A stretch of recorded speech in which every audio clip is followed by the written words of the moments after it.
Ukraine war disadvantage India, an uncluttered analysis and what India should do to counter the dragon. Is it a trigger to start a third world war process? Starting from the left, the war could have been avoided if the US would have got out of the Cold War mindset.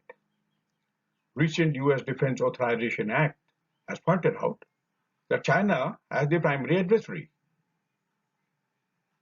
Over and above that, Ukraine was insisting of an entry into NATO, which would mean deployment of nuclear weapons on Russian borders. This Russia would not accept, and thus this war. The consequences of this war are clear.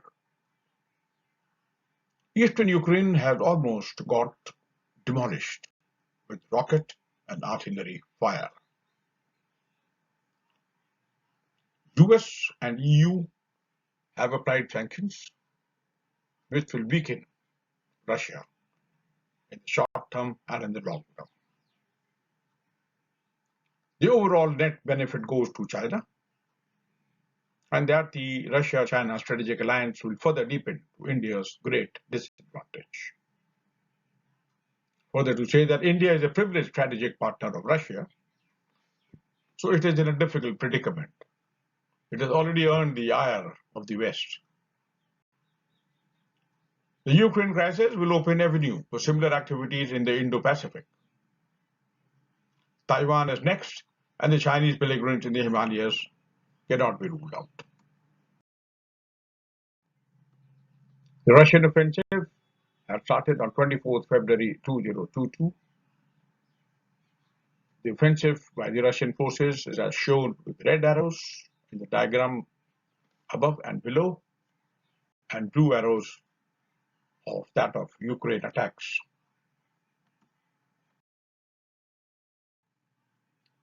First good question is, has China orchestrated the Ukraine crisis? Because it is advantage China. Therefore, the question which arises is, has China orchestrated the Ukraine crisis? The Ukraine crisis is definitely a result of failed grand strategy at the global level as played by the USA.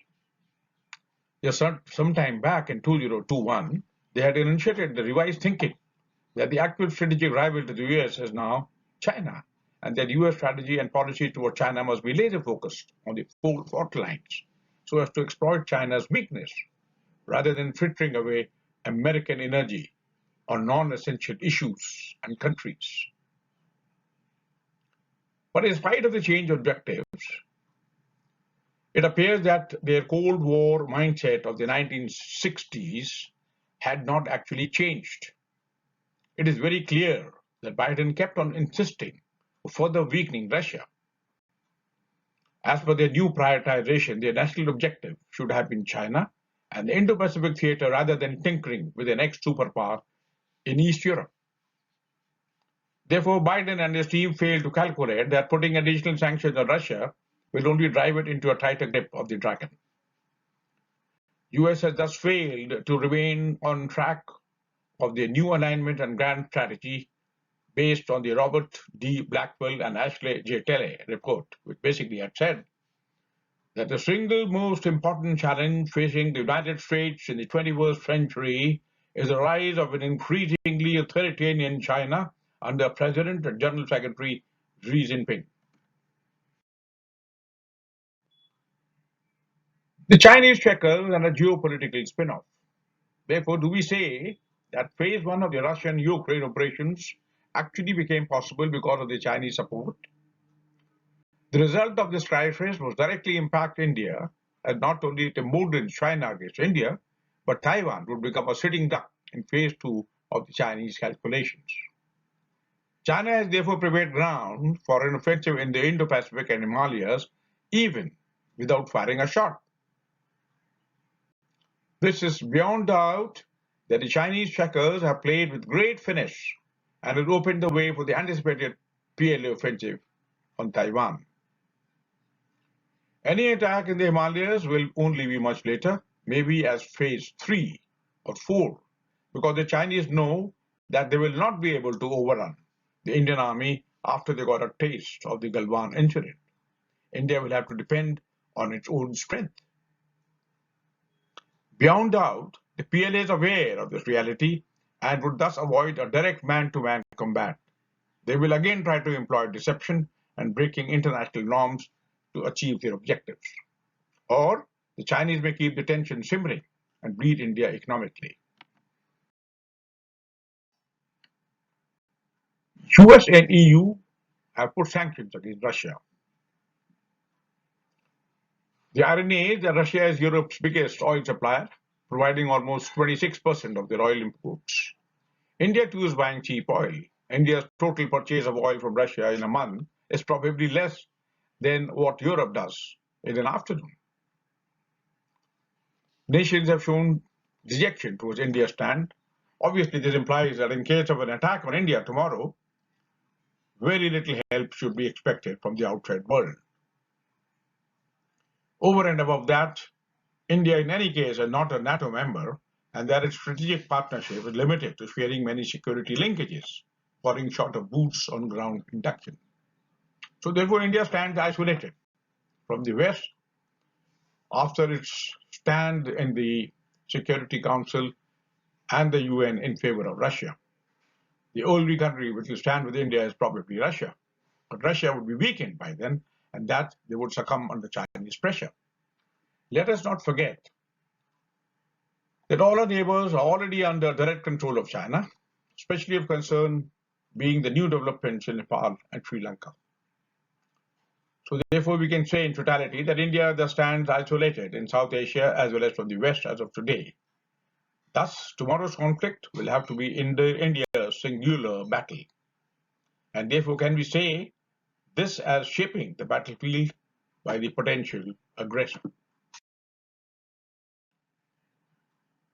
The Ukraine crisis has distinctly given many advantages to China, and it has accrued many disadvantages to India.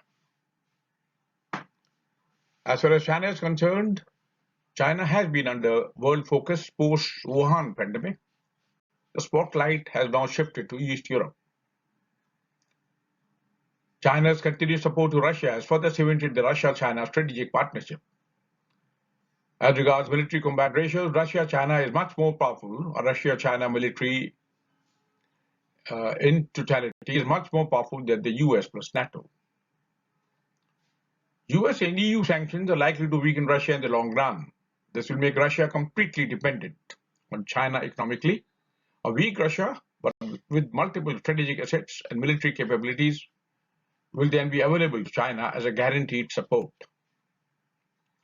The crisis has already led to an appreciation of the Chinese renminbi system as against the dollar and the SWIFT system. It has opened China's case for capturing Taiwan and even create belligerency against the Indian Himalayas.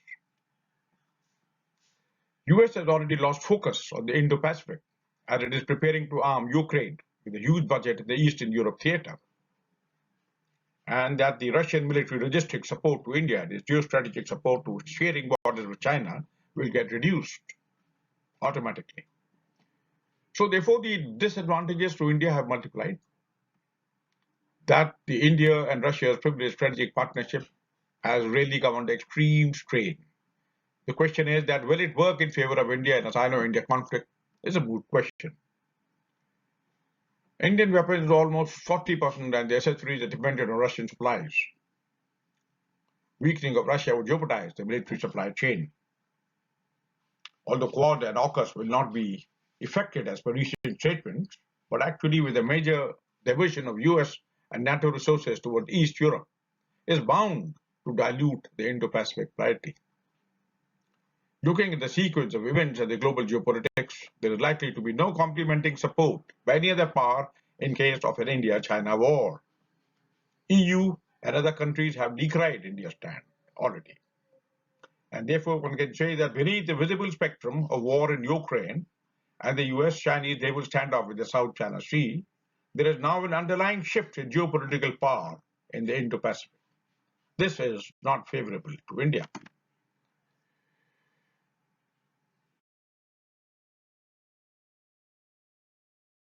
Therefore, let us analyze now what India needs to do urgently post-Ukraine so as to block the dragon's evil designs. First, geopolitically, we have to anticipate the new geopolitical reality and alignments which will shape the new world order post-Ukraine war and the ongoing pandemic. Mold the foreign policy in consonance with realities. Is there a scope of India getting the high seat in the Security Council? Will India be able to enter the NSG group? Will India successfully execute multiple FTAs, free trade agreements with the EU and the US? This will hasten India's mission of a 5 trillion economy by 2025. Political military strategy. New alignments of nations and a changed world order needs to be recalibrated. New geopolitical and geostrategic realities may compel military alliances to rebalance the power matrix in this region. The voids in the military power equation will have to be addressed through various asymmetric strategies akin to what Chinese played to face US security. As regards defense and security, there is the need for fast-tracking Indian military integration and transformation, mainly the following. Alpha, the present standoff has identified our weak spots. Therefore, they need to be immediately filled up with dedicated funding for the next 10 years for immediate rectification and should support India's rising aspirations as a nation power. It needs for bold institutional changes, post-structuring by right-sizing and including segregating the head of defense pension from the defense budget and bringing it under the central government retired employees head of national budgeting. Bravo. Thrust of warfare will continue to be based on networked technology supported by artificial intelligence and robotics. The above-mentioned capabilities warrant jointness at all levels. Therefore, there is a strong case to pass an Armed Forces Joint Act in the Indian Parliament. Surely, one has to locate multiple weak links of the adversary akin to the chakras in a human body. For example, a strike at the solar plexus chakra can make the strongest also reel back in pain. Obviously, this implies the need for a very sophisticated architecture for harnessing the space and near-Earth surveillance assets. If help on the aspect has to be taken from strategic allies, then it should be sanitized by a memorandum of understanding and joint exercises in peacetime. In fact, such a real-time information-based network should be the heart of future campaigns to give India the decisive edge. Delta, the increased impact of precision-guided munitions with higher lethality and longer ranges dictates the reduction in manpower. Even assimilation of the force multiplication effect of the space-based assets needs to be factored in. This leads to the necessity of restructuring and resizing manpower in these legacy-based ossified organizations.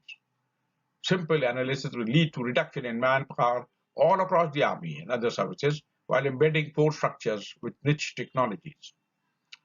Manpower reduction will save recurring revenue. The budgets that saved can enable better modernization in weapons and equipment, or maybe for raising additional structures as per the changing threat perceptions. Transformation by right sizing. This means changing the military from the existing conventional classical continental model to an effect-based operation model, EBO model, capable structure in 2035 and beyond time span. This philosophy, in turn, should convert numbers to impact with better precision and lethality of weapons. The impact on a ground target can be same with lesser number of troops. This should drive us towards reduction of manpower, which is substituted by better technology, mobility, and enhanced firepower. And lastly, the most important is nuclear deterrence. India should aim to double the existing nuclear warheads from 165 to at least 300 within a decade. Meanwhile, China has declared to raise its existing stock level from 360 to 1,000 by 2030. India should carry out nuclear exercises and convey the low threshold nuclear thresholds by linking it with ground operational strategy. This will automatically upgrade the deterrence value of India. This alone is sufficient to deter China from taking any risk against India.